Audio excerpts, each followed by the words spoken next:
नीलांबुज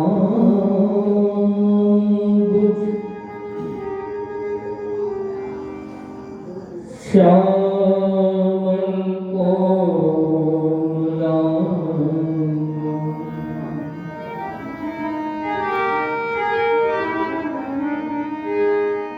श्री सीता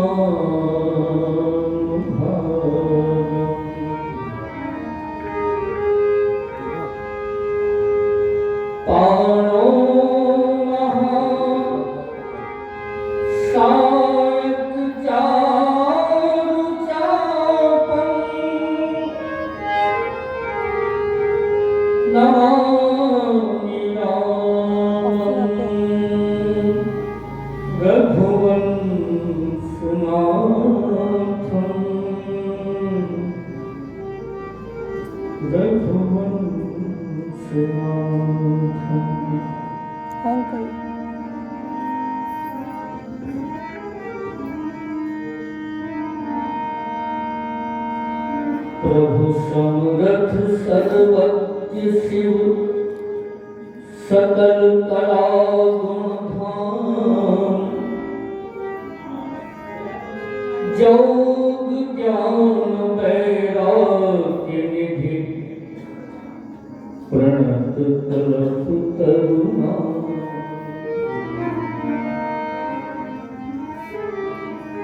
प्रणवो पवन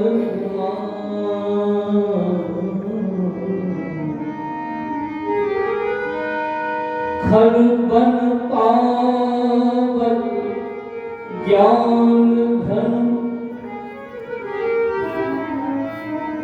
जाओ हृदय आगा बसहि राम सर जाप धर मधुर मधुर नाम सीताराम सीताराम मधुर मधुर नाम सीताराम सीताराम पावन पावन नाम सीताराम सीताराम मधुर मधुर नाम सीताराम सीताराम मधुर मधुर नाम सीताराम सीताराम श्यावर रामचंद्र भगवान की जय श्री विश्वेश्वर भगवान की जय श्री अन्नपूर्णा मैया की जय वीर बजरंग बली की जय सत्य सनातन धर्म की जय श्री राम परम पूज्य प्राकाशमणि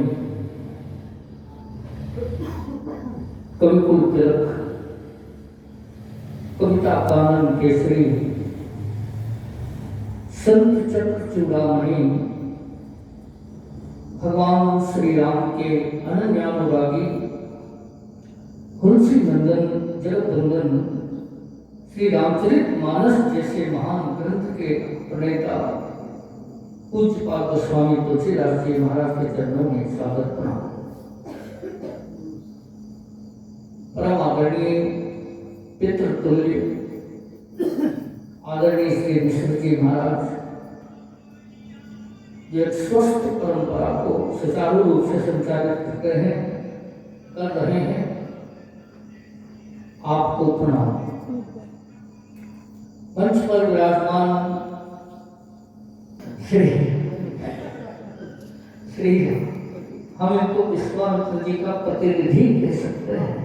विश्वामित्र जी के प्रतिनिधि के रूप में आप विराजमान है मंच पर, आपको प्रणाम करता हूँ। और हमारे भैया आयुष जी मधुर और बहुत अच्छा संचालन करते हैं। आप बहुत बहुत साधुवाद आपके लिए। सब उपस्थित विराजमान सभी संत जन, भक्त जन, विप्रजन, विद्वजन, मित्रजन, आगत समागत अभ्यागत जन, सभी को सादर प्रणाम। श्रद्धा भक्ति स्वरूपा मातृशक्ति माताएं बहनें अपने पुनीत आचरण से सती, सीता, अनुसुईया, उर्मिला, मांडवी, श्रुति कीर्ति के चरित्र को गौरवान्वित करने वाली माताओं को प्रणाम। श्री राम जय राम जय। अभी अभी जिनकी मधुर कथा हम लोग श्री भरत चरित्र के संदर्भ में श्रवण कर रहे थे, श्री रामचंद्र जी मिश्र, उनसे पहले जिन वक्ताओं को हम सुन चुके हैं सभी को मैं प्रणाम करता हूँ। आइए, आज का समापन दिवस है। अच्छा, पहले दिन वक्ता बानगी की कथा बोलता है। बानगी यानी परिचित। पहले दिन वक्ता बानगी की कथा बोलता है, बीच के दिनों में दीवानगी की कथा बोलता है और आखिरी दिन रवानगी की कथा बोलता है।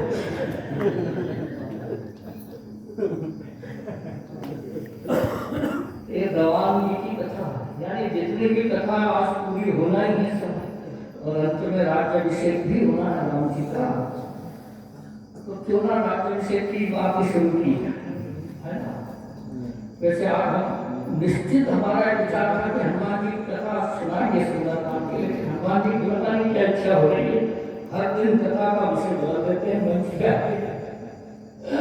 जैसे ही प्रभु की कृपा, आज भगवान विश्वनाथ का दर्शन हुआ।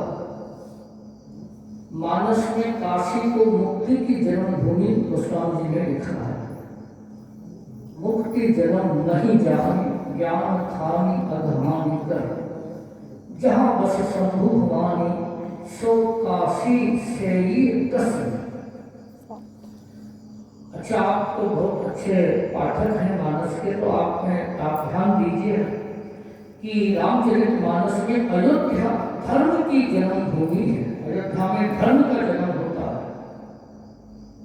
और मिथिला भक्ति की जन्मभूमि है। जनकपुर में भक्ति का जन्म होता है। काशी मुक्ति की जन्मभूमि है, वहां मुक्ति का जन्म हुआ है। लंका कर्म की जन्मभूमि है, वहां कर्म का प्राकट्य हुआ है। लंका में जन्म हुआ कर्म का। और चित्रकूट मानस में प्रेम की जन्मभूमि है, वहां प्रेम का जन्म होता है। और प्रयाग जो है वो अनुराग की जन्मभूमि, प्रयाग में अनुराग का जन्म होता है। और ये पूरी बातें मानस में गोस्वामी जी ने लिख रखी है। रामो विग्रहवान धर्मा, और धर्म के कितने लक्षण हैं? धृति, क्षमा, दमो, अस्तेयम, शौचम, इंद्रिय निग्रह, धी, विद्या, सत्यम, क्रोधो, दशकम, धर्म लक्षण। ये पूरे 10 लक्षण महाराज दशरथ जी में थे और इसीलिए उनको दशरथ कहते थे। लंका में और अयोध्या में यही अंतर था। लंका का राजा था 10 मुख और अयोध्या के राजा थे 10 रथ। अच्छा, दोनों का आधा आधा नाम तो एक जैसा ही था, 10-10 तो दोनों में लग रहा था।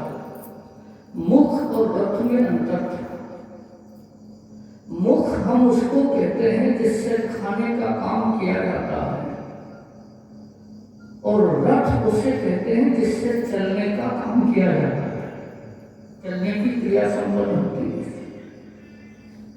तो जो 10 मुंह से खाने की कोशिश करता है, इसका भी खा जाऊं, उसका भी खा जाऊं, उसका भी हड़प लूं, उसका भी झड़प लूं, जिसकी ये भावना है बस वही रावण है। उसी को रावण कहा जाता है, जिसके 10 मुख। और जो धर्म के 10 लक्षणों पर चल रहा है वो दशरथ है।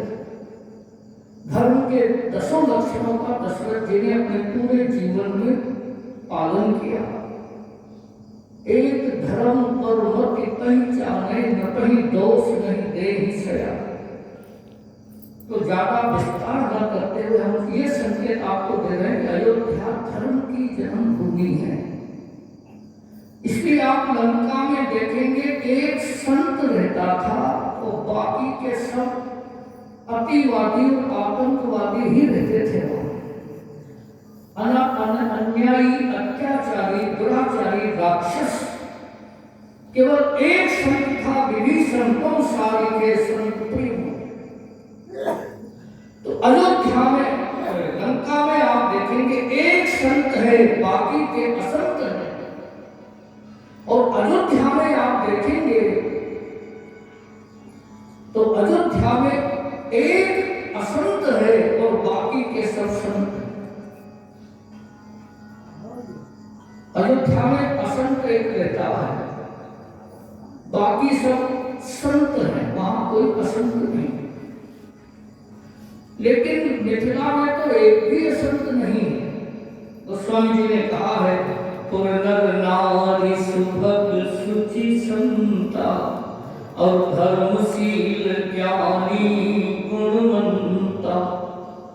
तो अयोध्या धर्म की जन्मभूमि है और मिथिला भक्ति की जन्मभूमि। जनकपुर में भक्ति का जन्म हुआ है, सीता जी स्वयं भक्ति ही है, साक्षात पराभक्ति है। और अनुज जानकी सहित प्रभु राजत पर्ण कुटीर, भगत ज्ञान वैराग्य जनु सोहत धरे सरी। लंका में कर्ण का जन्म हुआ, चित्रकूट में प्रेम का जन्म हुआ, प्रयाग में अनुराग का जन्म हुआ। आप सोच रहे होंगे प्रयाग में अनुराग का जन्म कैसे हुआ, उसका क्या प्रमाण है? हम थोड़ा सा उसका प्रमाण आपको दे दें, फिर अगली बात शुरू करें। आप रामचरितमानस को पढ़िएगा, जहां भी प्रयाग लिखा है गोस्वामी जी ने, प्रयाग शब्द वहीं साथ में अनुराग शब्द भी लिखा है। प्रयाग के साथ में अनुराग जुड़ा हुआ है। रामचरितमानस में कुछ चौपाइयां हम उदाहरण के रूप में आपको दिखाते हैं कि भरद्वाज मुनि बसहि प्रयागा और तिनहि राम पद अति। अनुराग साथ में, और सुनि समझहि जन मुदित मन मज्जहि अति अनुराग लहै चारु फल अक्षत तनु साधु समाज प्रयाग। तो धन्य धन्य धुनि गगन प्रयागा सुन सुनि भरत मगन अनुरागा। और उनके अम्बुध अनुराग भय भूप मन मनहु प्रयाग। जाना मरम नहात प्रयागा मगन भय तुम्हारे अनुरागा। और भरत तीसरे पहल कह किन प्रवेश प्रयाग। कहत राम सिय उमग उमग अनुराग। तो जहां भी प्रयाग है मानस में, वहीं अनुराग भी है। तो प्रयाग अनुराग की जन्मभूमि है। तो अयोध्या में धर्म का प्राकट्य हुआ, भगवान श्री राम का जन्म हुआ जो धर्म के स्वरूप है। तो इस संदर्भ में हमने बात कही कि आज का भगवान विश्वनाथ जी का दर्शन हुआ तो काशी को मुक्ति की जन्मभूमि गोस्वामी जी ने मानस में लिखा है। और आज 5वां दिन है कार्यक्रम का, पंचम दिवस है और पूर्णता संपन्नता का दिवस भी है। आज संपन्न होगा कार्यक्रम। तो वैसे तो हनुमान जी की कथा हम सुनाना चाहते थे। पंचम सोपान है मानस का सुंदरकांड। सुंदरकांड 5वां सोपान है। थोड़ी सी चर्चा उसके विषय में बता दें आपको। आपने नाम पढ़ा सुंदरकांड। वैसे कोई भी कांड कभी सुंदर हो सकता है क्या? श्री राम जय राम, वो कभी सुंदर होता ही नहीं। लेकिन गोस्वामी जी लिखा सुंदर कांड। कितनी अद्भुत बात है। वास्तव में जिस तरह से अन्य सोपानों का नामकरण किया गया, वैसे सोपान का नाम होना चाहिए था समुद्र कांड, क्योंकि जब बाल चरित्र की चर्चा हुई तो बाल कांड, अयोध्या से वनगमन हुआ अयोध्या कांड, अरण्य में विचरण हुआ अरण्य कांड, किष्किंधा पे पहुंचे किष्किंधा कांड, लंका में गए लंका कांड, पलट के आए तो उत्तर कांड। इस तरह ये समुद्र से शुरू होता है तो इसका नाम समुद्र कांड होना चाहिए था, लेकिन गोस्वामी जी लिखा सुंदर कांड। सुंदरे सुंदरी सीता, सुंदरे सुंदरी कथा, सुंदरे सुंदरो रामा, सुंदरे किम सुंदर। अच्छा, मानस में 9 का अंक सर्वश्रेष्ठ माना गया है, और मानस में क्या माना गया, 9 का अंक सर्वश्रेष्ठ होता ही। गणित की दृष्टि से आप देखें तो 9 का अंक पूर्णांक है। दुनिया में एक अंक संख्या का अंक उससे बड़ा कोई भी नहीं। अगर कोई आपसे कहे एक अंक की सबसे बड़ी संख्या लिखो तो आप क्या लिखेंगे? 9। कोई कहेगा 2 अंकों की सबसे बड़ी संख्या लिखो तो 2 बार 9। 3 अंकों की सबसे बड़ी संख्या तो 3 बार 9। इसीलिए तो गोस्वामी जी 9वीं तिथि, भगवान राम की जन्म तिथि का उल्लेख करते हैं, 9वीं तिथि मधुमास पुनीत, क्योंकि 9 पूर्णांक है तो वो ब्रह्म का स्वरूप है। इसीलिए हमारे यहाँ भक्ति कितने प्रकार के अभी हम सुन रहे थे? 9 प्रकार की। 9वा भक्ति, भक्ति 15 या 20 प्रकार की क्यों नहीं बताई गई? क्योंकि 9 पूर्णांक है। पूर्णमिदं पूर्णमदं पूर्णात् पूर्णमुदच्यते पूर्णस्य पूर्णमादाय पूर्णमेवावशिष्यते। जो तिहुकाल एक रस रही, पूर्ण का कभी अंत नहीं होता। उसमें कुछ भी मिला दो तब भी वो वैसा ही रहता है, उसमें से कुछ भी निकाल दो तब भी वैसा ही रहता है। वो कभी कम नहीं होता, कभी ज्यादा नहीं होता, वो हमेशा जैसा का तैसा ही रहता है, उसे पूर्ण कहते हैं। ये 9 का अंक ऐसा ही है।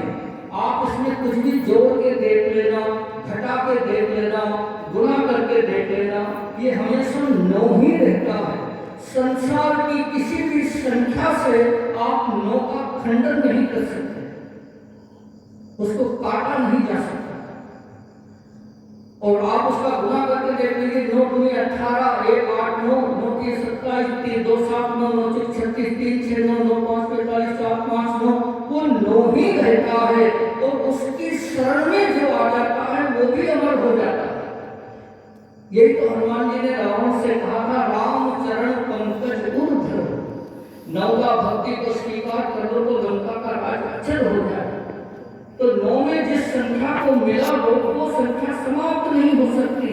ये तो प्रैक्टिकल आप देखिए। अच्छा, जैसे 9 में 5 मिला दिया तो कितनी हो जाएगी संख्या? 14। अब 1 और 4 कितने होंगे? 1 और 4 5। 14 में 1 और 4 जोड़ेंगे तो 5, यानी 5 सुरक्षित रहेगा। जो 9 की शरण में चला गया उसका अस्तित्व समाप्त नहीं हो सकता।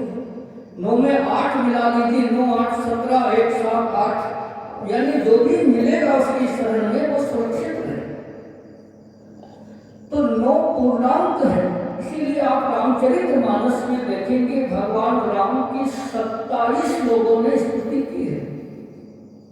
27 स्तुतियां हैं राम जी की मानस, और 27 का भी एक अंक 9 ही होता, और 27 में से 6 स्तुति बाल कांड में है, 2 स्तुति अयोध्या कांड में है, और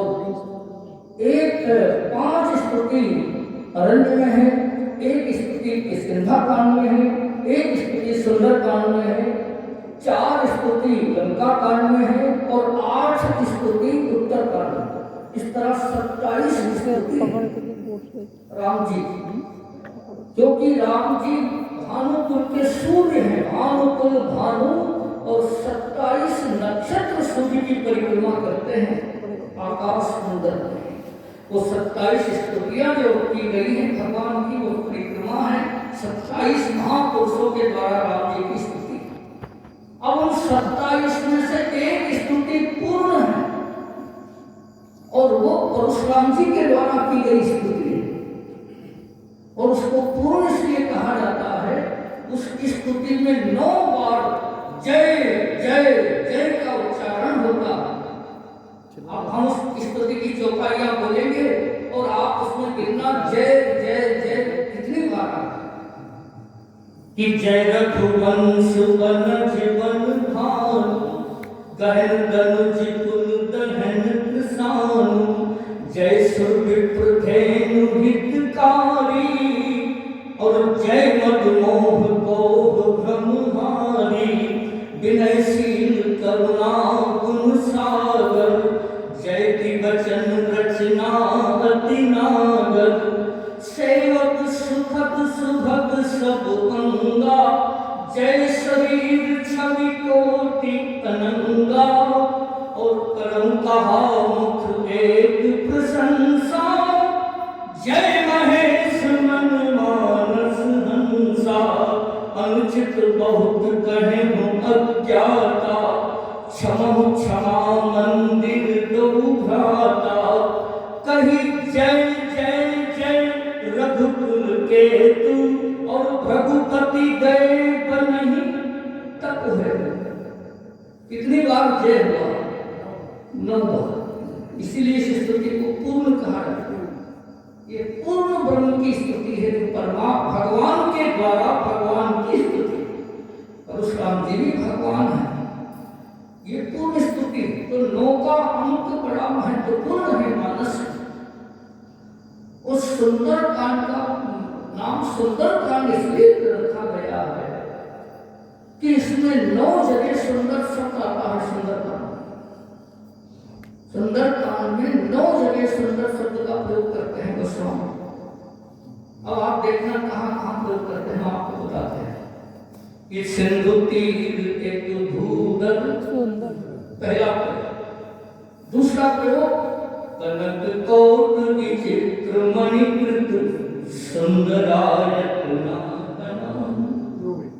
तीसरा प्रयोग श्याम सरोज दाम सम सुंदर प्रभु भुज परिकर संतस कंध। चौथा प्रयोग तब देखी मुद्रिका मनोहर राम नाम अंकित अति। 5वां बार प्रयोग कहाँ करते हैं? सुनहु बात मोहि अतिशय भूखा और लागी देखी सुंदर फल रूखा। 6वां प्रयोग कहाँ करते हैं? सावधान मन कर मुनि शंकर और लागे कहन कथा अति सुंदर। 7वां प्रयोग हरषि राम तब कीन पयाना सगुन भय सुंदर शुभ नाना। और 8वां प्रयोग सठ सन विनय कुटिल सन प्रीति सहज कृपण सन सुंदर नीति। और 9वां प्रयोग कहाँ करते हैं? तो 9वां प्रयोग किसी चौपाई में नहीं और दोहे में भी नहीं, छंद में भी नहीं, सोरठा में भी नहीं, उसके नाम में ही है सुंदर कांड। उसके शीर्षक में सुंदर लिखा। इस तरह ये इतना प्रचलित सोपान हुआ, 5वां सोपान। इसमें हनुमान जी महाराज की कथा आती है, लेकिन अब हनुमान जी की कथा तो हम सुना नहीं पाएंगे आपको। वो तो हनुमान जी की कृपा होगी तब, जब भी उनकी कृपा होगी तब सुनाएंगे। अब चलते हैं राज अभिषेक की तरफ। इतना जरूर बता दें कि हनुमान जी संत भी हैं और भक्त भी हैं।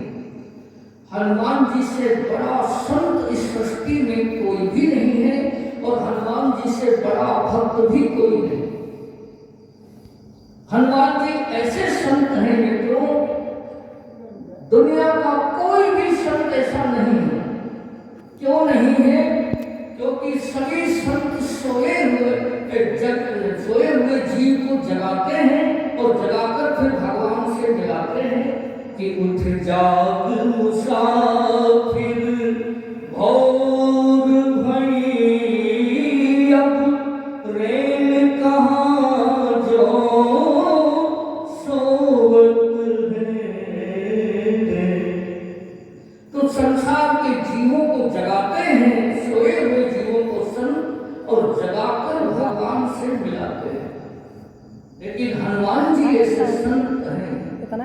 जब भगवान राम ने लक्ष्मण जी से पूछा, लक्ष्मण मैंने तुम्हारे स्वभाव में आज दो परिवर्तन देखे। लक्ष्मण शक्ति के बाद में जब लक्ष्मण जी चैतन्य हुए तब राम जी ने कहा, आज तक मैंने ये तुम्हारा स्वभाव नहीं देखा जो आज देखा। दो बातें ऐसी देखी। कौन कौन सी बातें? लक्ष्मण जी ने पूछा तो राम जी ने कहा, पहली तो ये कि सकल में दुखित देख मोहि का, तुम मुझे कभी दुखी नहीं देख सकते, ये तुम्हारा स्वभाव। जब जब भी मैं दुख में आया तुमने ब्रह्मांड को हिला दिया उसी समय। जहां भी राम जी के सम्मान में थोड़ी भी आस आ जाए तो लक्ष्मण जो है कराल काल का रूप धारण कर लेते हैं क्षण भर। कहीं जनक अनुचित वाणी, ये जनक क्या कह रहे हैं? सीधा जनक बोल दिया। चक्रवर्ती सम्राट थे जनक जी, लक्ष्मण जी से बड़े थे, वरिष्ठ थे। ना श्री और ना जी, ना तो श्री जनक ना जनक जी, श्री जी दोनों का है। कहीं जनक जस अनुचित, जनक क्या कहते हैं? श्री राम के होते हुए कि धरती वीरों से खाली। तो राम जी ने धीरे से कान में कहा, भैया थोड़ा संभल के बात करो, और नहीं तो कम से कम इस बात का लिहाज करो कि सीता जी के पिताजी हैं। लक्ष्मण जी ने भी धीरे से कह दिया, प्रभु ये तो सीता जी के ही पिताजी हैं, लेकिन मेरे सामने आपका अपमान करने वाले आपके पिताजी भी होंगे ना, तो उनको भी नहीं छोड़ूंगा। मैं उनको भी छोड़ने वाला नहीं, आपके पिताजी। और वास्तव में महाराज दशरथ जी को भी उन्हें नहीं छोड़ा। आगे चल लक्ष्मण, श्री राम जय राम जय। तो लक्ष्मण जो है, क्या हमारी चर्चा कर रही थी? श्री राम जय राम जय जय राम, श्री राम जय राम जय जय राम।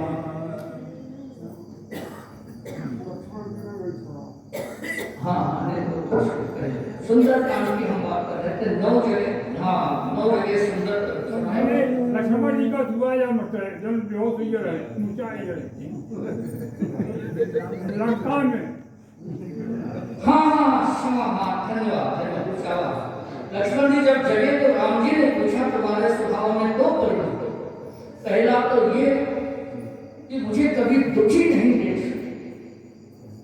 मैंने तो माँ के पिता के कहने से शाही पोशाक उतारी थी, पर तुमने घातक भाव पर ही महलों में ठोकर मारी थी। तुम तो मेरे लिए ही वन में आए थे, तुम्हें तो किसी ने वन में नहीं भेजा।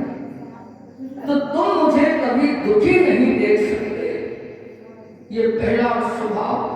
और आज मैं बहुत दुखी हुआ और तुम कुछ भी नहीं करे, चुपचाप लेटे रहे। ये पहला परिवर्तन आज तुमने दिखा। और दूसरा परिवर्तन ये दिखा कि तुम जो है कभी सोते नहीं थे। पूरी वन यात्रा में सोए ही नहीं। माता जी ने कहा था, राग रोष ईर्ष्या मद मोह जनि स्वप्न इनके बस हो, स्वप्न में भी इनके बस में मत होना। लक्ष्मण जी ने सोचा, अगर मैं सोऊंगा तो स्वप्न आ सकता है, स्वप्न में राग रोष ईर्ष्या मद मोह का कोई प्रसंग आ सकता है, और ऐसा हो गया तो माँ की वाणी असत्य हो जाएगी। इस पतिव्रता माता की वाणी कभी गलत नहीं होना चाहिए। इसके लिए मुझे ये करना चाहिए कि मुझे 14 वर्ष तक सोना ही नहीं चाहिए। तो राम जी ने कहा, तुम कभी सोता हुआ तुमको हमने नहीं देखा वनवास में, लेकिन आज तो तुम ऐसे सोए लक्ष्मण, ऐसे सोए कि मैं रो रो कर परेशान हो गया। तुम्हें जगा जगा कर तुम जगी नहीं रहती। तो बताओ, ये दो परिवर्तन तुमने क्यों आए? क्या मेघनाथ के हाथों से गिर पड़े थे, उसका संकोच हो रहा था तुम्हें कि मैं एक राक्षस के हाथों से क्यों गिर पड़ा? तब लक्ष्मण जी ने कहा, नहीं प्रभु, बिल्कुल नहीं, उसका मुझे बिल्कुल भी दुख नहीं था। मैं मेघनाथ को धन्यवाद दूंगा, उसने अच्छा किया मुझे एक बार रणभूमि में गिरा दिया, क्योंकि उस गिरने के बाद मुझे जो दो अनुभव प्राप्त हुए जीवन में, वो अनुभव बिना गिरे कभी प्राप्त हो ही नहीं सकते थे। तो राम जी ने पूछा, तुम्हें कौन कौन से अनुभव प्राप्त हुए? लक्ष्मण जी ने कहा, पहला अनुभव तो मुझे ये प्राप्त हुआ कि मैंने अभी तक ये सुना था कि संत जीव को जगाते हैं और भगवान तक पहुंचाते हैं, लेकिन श्री हनुमान जी के रूप में आज मुझे ऐसे संत का पता लग गया जो सोए हुए जीव को भी भगवान तक पहुंचा सकता है, उसे जगाने की कोई जरूरत ही नहीं। हनुमान जी सोए हुए जीव को राम जी से मिला देते हैं। अगर वो ठान लें कि तुम्हें राम जी से मिलाना है, तो फिर कहते तुम भले सोते रहो, कोई चिंता की बात नहीं है, हम जब चाहेंगे तब राम जी से तुम्हारी भेंट करवाएंगे। जब लक्ष्मण जी को उठा के लाए तो वो सोए हुए थे, और जब वेद को उठा के लाए तो वो भी सोया हुआ था। सोए हुए, जब वो सोया था तो रावण का मुंह देख के सोया था, और जब जगा तो राम जी का मुंह देखा उसको। ये चमत्कार हनुमान जी ने ही किया। सोए हुए जीव को परमात्मा तक पहुंचा देना, ऐसे संत हनुमान जी, तो उनके जैसा कोई संत भी नहीं और उनके जैसा कोई भक्त भी नहीं। अच्छा, संत में और भक्त में थोड़ा अंतर होता है। आप सोच रहे होंगे क्या अंतर होता है? तो अंतर ये होता है कि संत बड़े सरल होते हैं और भक्त थोड़े चतुर होते हैं। ये खुद मानस में गोस्वामी जी ने कहा है, संत सरल चित जगत हित जानि स्वभाव सने। संत सरल होते हैं, और सरल का अर्थ क्या होता है? सरल मीन्स क्या? सरल यानी क्या? हम वैसे बोलचाल में कहते हैं वो तो बड़े सरल हैं साहब, वो भी बहुत सरल है, उनका व्यवहार बहुत सरल है, लेकिन वास्तव में सरल का अर्थ क्या होता है? सरल हम किसको कह सकते हैं? तो सरल का अर्थ शब्द में ही छुपा हुआ है। सरल शब्द में 3 अक्षर हैं, सा रा ला। सीता, राम, लक्ष्मण, ये तीनों जिसके हृदय में निवास करते हैं, बस वही सरल होता है दुनिया में, उसी को हम सरल कह सकते हैं। सरलता का अर्थ ही है। और भक्त थोड़े चतुर होते हैं, ये भी गोस्वामी जी ने लिखा है, राम भगत जग चार प्रकारा, सुकृति चारम अनघ उदारा, चहु चतुर कहु नाम पियारा, और ज्ञानी प्रभु ही विशेष प्यार, कहूँ चतुर कहूँ नाम आधारा। तो हनुमान जी सरल इतने हैं कि उनसे ज्यादा कोई सरल पात्र भी नहीं है, और चतुर भी इतने हैं कि उनकी चतुराई को राम जी भी हंसते हैं कि चतुराई देख के। हनुमान जी चतुर भी इतने हैं, तो उनकी चतुराई का एक प्रसंग आज नहीं सुना पाएंगे, लेकिन राम राज की झांकी में उनकी चतुराई की एक झलक दिखाएंगे। अब चलिए राम राज्याभिषेक की। भगवान श्री राम रावण का वध करते हैं। लक्ष्मण जी, सीता जी, हनुमान जी सहित पुष्पक यान में बैठकर बहुत सारे बांधवों को साथ में लेकर अयोध्या में पधारते हैं, और मंगलमय मुहूर्त में उनका राज्याभिषेक संपन्न होता है। और प्रथम तिलक वशिष्ठ मुनि की, वशिष्ठ जी उनका प्रथम अभिषेक करते हैं। उस समय जो झांकी, वो झांकी हम आपको दिखाना चाहते हैं। राज्याभिषेक खड़े हैं, हनुमान जी चरणों में बैठे हैं, और सुग्रीव और विभीषण दोनों सामने खड़े हैं, और अंगद एक तरफ जमीन पर बैठे हैं, और सिंहासन के पीछे भरत जी छत्र लेकर ऐसे खड़े हैं।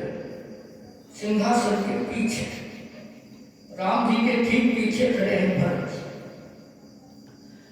जब भरत जी से पूछा किसी ने, आप पीछे क्यों खड़े हैं, तो भरत जी के नेत्रों से आंसू बहने लगे और उन्होंने कहा कैकेयी का बेटा हूं, इसलिए सामने मुंह कैसे दिखा सकता हूं, पीछे खड़ा हूं। लेकिन जब यही प्रश्न राम जी से पूछा, भरत जी पीछे क्यों खड़े, तो राम जी ने कहा खोटे सिक्कों को आगे कर दिया गया है और सूर्यवंश का असली हीरा अभी पीछे खड़ा है। सूर्यवंश का असली हंस भी पीछे खड़ा हुआ है और थोड़े कम असली हैं, उनको आगे कर दिया। अर्थशास्त्र का एक नियम है कि अच्छा, जैसे भी आप देखना हमारे पास कुछ फटे पुराने नोट हो और कुछ अच्छे बढ़िया फर्स्ट क्लास नोट हो, तो पहले हम इनको चलाने की कोशिश करेंगे, चाहे बस में देना पड़े या सब्जी वाले को देना पड़े, उसको ही खपाने की कोशिश करेंगे। जब कोई बिल्कुल ही मना कर देगा तब उसको निकालेंगे। तो बस यही राम जी ने कहा कि हम जैसे लोगों को आगे कर दिया गया है, असली हीरा अभी पीछे था, असली हंस सूर्यवंश का पीछे था। पर जब यही प्रश्न गोस्वामी तुलसीदास जी से पूछा कि भरत पीछे क्यों खड़े हैं राज्याभिषेक के समय, गोस्वामी जी ने कहा दोनों भाइयों में द्वंद्व चल रहा था, बचपन का द्वंद्व था। महाराज दशरथ का कैकेयी से जो विवाह हुआ था, इसी शर्त पे विवाह हुआ था कि कैकेयी का पुत्र अयोध्या का उत्तराधिकारी बनेगा, महाराज दशरथ के बाद उसका तिलक होगा। ये वचन दिया था महाराज दशरथ जी ने, माता कौशल्या जी ने, सुमित्रा जी ने, क्योंकि संतान थी ही नहीं, इसलिए वचन देने में कोई परेशानी नहीं थी। और कैकेयी नरेश अश्वपति जो कैकेयी के पिता थे, उन्होंने देखा कैकेयी बहुत भोली है, अयोध्या में जाकर के उन लोगों की जैसी बातें करने लग जाएंगी, इसलिए इसके साथ कोई ऐसा समझदार कुटिल व्यक्ति भेजा जाए जो इस बात को कभी भूले नहीं और इसका ध्यान रखे। इसलिए कोटि कुटिल मणि गुरु पढ़ाई मंत्रा को वहां से भेजा गया था उसके साथ। और विवाह के बाद जब मंत्रा ने भरत जी से कहा कि अब तुम्हारे राजा बनने का समय आ चुका है, तुम्हारे नाना को तुम्हारे पिता ने वचन दिया है कि अयोध्या का तिलक कैकेयी के बेटे को किया जाए, तब भरत जी एकदम घबरा गए। उन्होंने सोचा ये क्या बात है, अगर मैं अयोध्या में रहूंगा, देखिए दोनों भाइयों की भावना, भरत जी ने सोचा यदि मैं अयोध्या में रहूंगा तो लोग मेरी तुलना करेंगे राम जी के साथ, मुझे तोड़कर देखा जाएगा, राम में इतने गुण हैं, भरत में इतने गुण हैं, और मेरा राम जी का कंपेयर होगा। तो इसलिए मैं चाहता हूं कि लोग मेरे राम जी के गुणों को ही देखें, कोई मेरे गुण को नहीं देखे। इसके लिए मुझे अपने आप को अयोध्या से दूर कर देना चाहिए।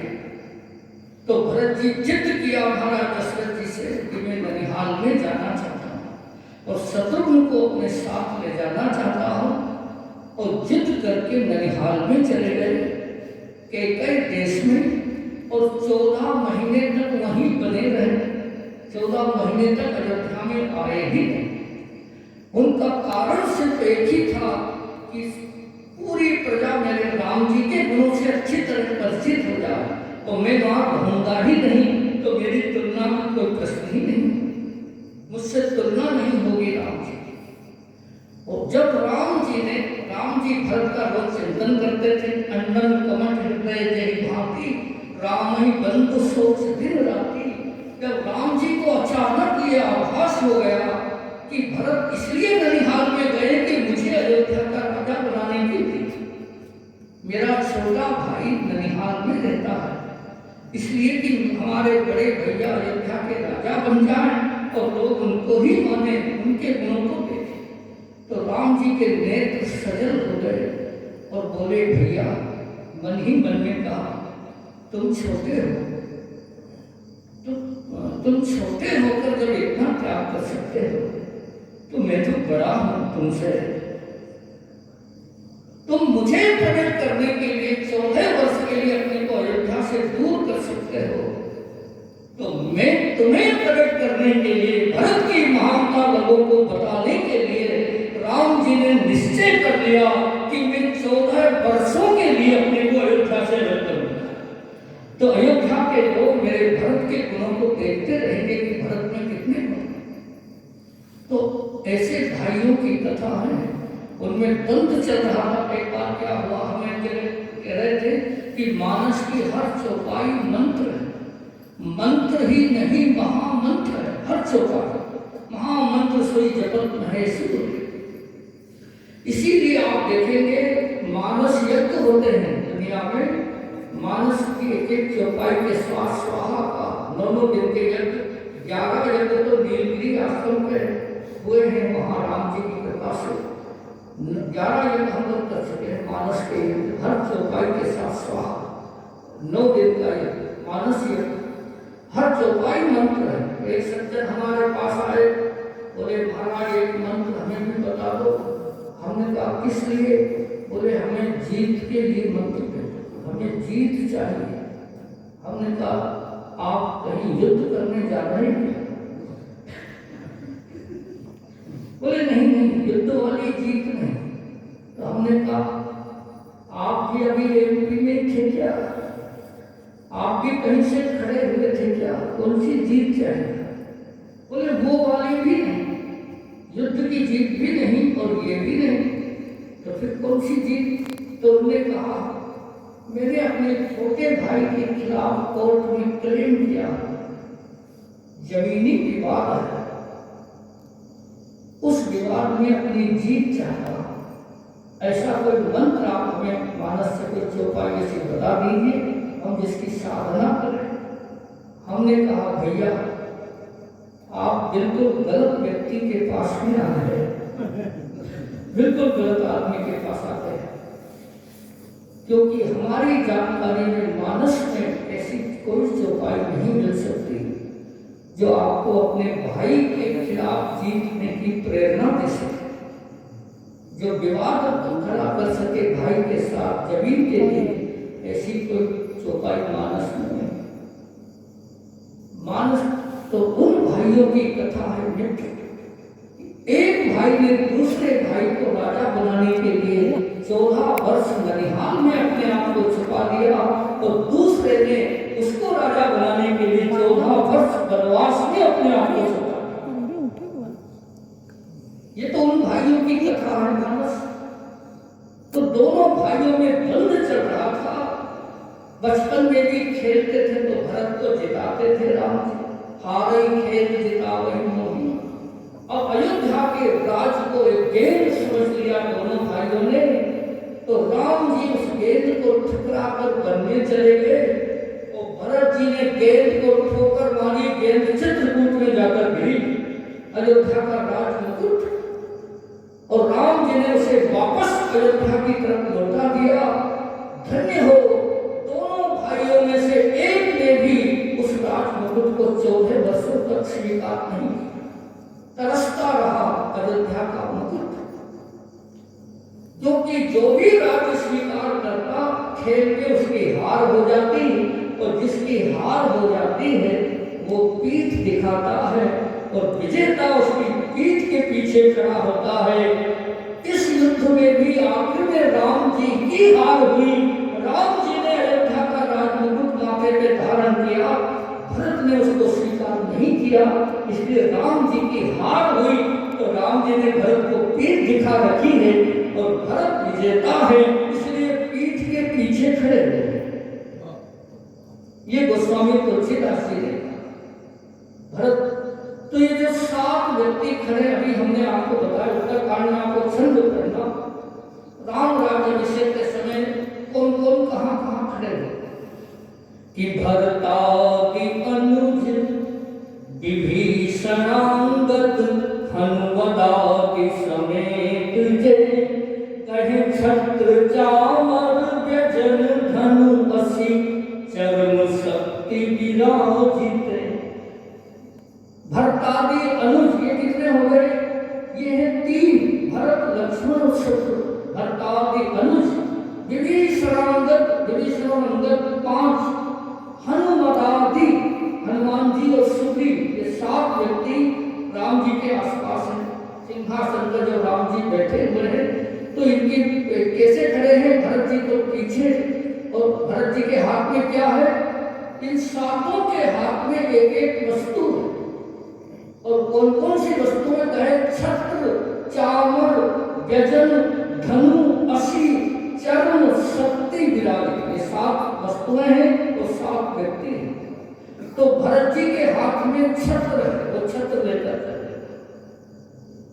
राम जी के सिर पे छत्र लेकर भरत जी खड़े हुए, और लक्ष्मण जी के हाथ में धनुष है, राम जी का धनुष लक्ष्मण जी के हाथों में है, और हनुमान जी के हाथों में बाण है। श्री राम जय राम। और शत्रुघ्न के हाथों में चमर है, वो चमन की बात है।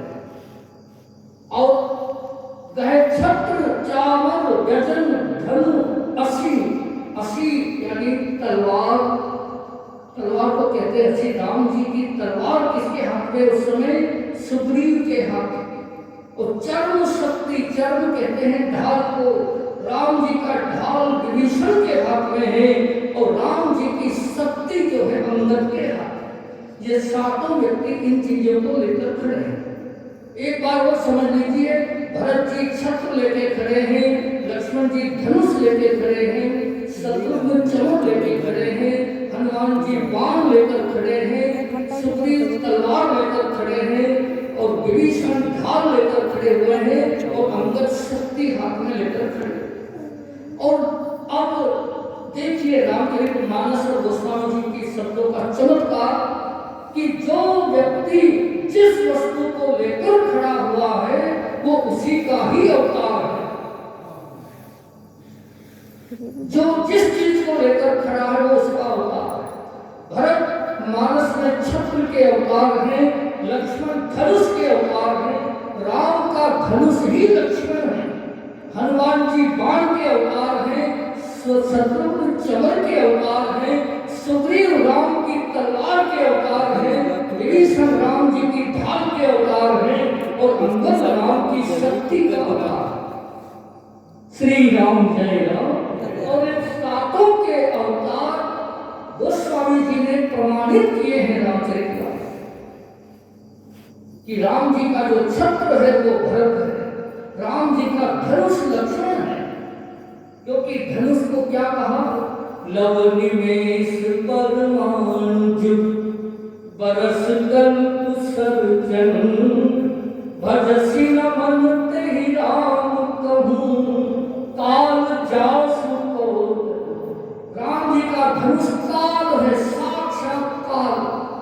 और लक्ष्मण कौन है, शेष सहस्त्र शीश जग काल, साक्षात काल के अवतार हैं लक्ष्मण। राम जी का धनुष में लक्ष्मण। अच्छा एक और बात देखिए, लक्ष्मण जी धनुष के अवतार हैं और हनुमान जी बाण के अवतार। धनुष भी पास में रहता है, बाण भी पास में रहता है, लेकिन धनुष टेढ़ा मेढ़ा होता है और बाण होता है सीधा। तो लक्ष्मण जी को, परशुराम जी को कैसे लग रहे हैं लक्ष्मण, सहज टेढ़ अनुहरत होगी, टेढ़े मेढ़े दिख रहे हैं, और हनुमान जी बड़े सीधे बाण की तरह। अच्छा धनुष हमेशा पास में रहता है और बाण कभी पास में रहता है, कभी दूर चला जाता है। लक्ष्मण ऐसे पात्र हैं मित्रों मानस के, जिसने किसी भी परिस्थिति में राम जी का साथ नहीं छोड़ा। राम जी के जीवन में कई प्रसंग ऐसे हैं जहां भरत जी साथ में नहीं। राम जी के जीवन में कई प्रसंग ऐसे हैं जहां हनुमान जी राम जी के साथ में नहीं। और तो राम जी के जीवन में कई प्रसंग ऐसे भी आते हैं जहां सीता जी भी उनके साथ में नहीं। लेकिन पूरी रामचरितमानस में एक भी प्रसंग ऐसा नहीं आप बता सकते हैं कि जहां लक्ष्मण उनके साथ में नहीं। राम के हर परिस्थिति में अगर कोई साथ में खड़ा है उसका नाम है लक्ष्मण। वो धनुष है राम के, धनुष है साक्षात। चाहे जन्म का प्रसंग हो, विवाह का प्रसंग हो, वनवास का प्रसंग हो, युद्ध का प्रसंग हो, हास्य का प्रसंग हो, श्रृंगार का प्रसंग हो, राज्याभिषेक का प्रसंग हो या वनवास का प्रसंग हो, हर प्रसंग में लक्ष्मण राम के पीछे खड़े हैं, हर जगह खड़े हुए। 9 रस होते हैं साहित्य के, 9 रसों में अगर राम जी का किसी ने साथ निभाया तो केवल लक्ष्मण है, क्योंकि वो धनुष है। तो धनुष हमेशा पास में रहता है और बाण कभी पास में कभी दूर में, वो स्थिति हनुमान जी की। अब हनुमान जी बाण के अवतार कहाँ लिखा गोस्वामी जी ने? तो जिमि अमोघ रघुपति कर, ये बाण है, एक ही भांति चले हैं। अच्छा, एक और बात देखना, धनुष होता है टेढ़ा, बाण होता है सीधा। जितने सीधे लोग राम जी की शरण में आए वो हनुमान जी के माध्यम से। तुमको पुकार सुग्रीव ही कीन्हा, और राम मिलाए राजपद दीन्हा। तुमरो मंत्र विभीषण माना, लंकेश्वर भय सब जग जाना। सुग्रीव विभीषण जैसे सीधे साधे लोग अगर राम जी से मिले तो हनुमान जी के कारण मिले, हनुमान जी के माध्यम से मिले। जितने सीधे लोग राम जी की शरण में आए मानस में, वो हनुमान जी के माध्यम से आते हैं, और जितने टेढ़े मेढ़े और कुटिल लोग राम जी की शरण में आते हैं वो सब लक्ष्मण जी के माध्यम से आते हैं। अब हम एक दो बात आपको बताते हैं, आप देखिए। कबहु निकट पुनि दूर पराही, कबहु की प्रगट कबहु छुप जाही। प्रगटत दुरत करत छल धूरी, यही विधि प्रभु ही कयो ले। कौन सा पात्र है ये? मारीच।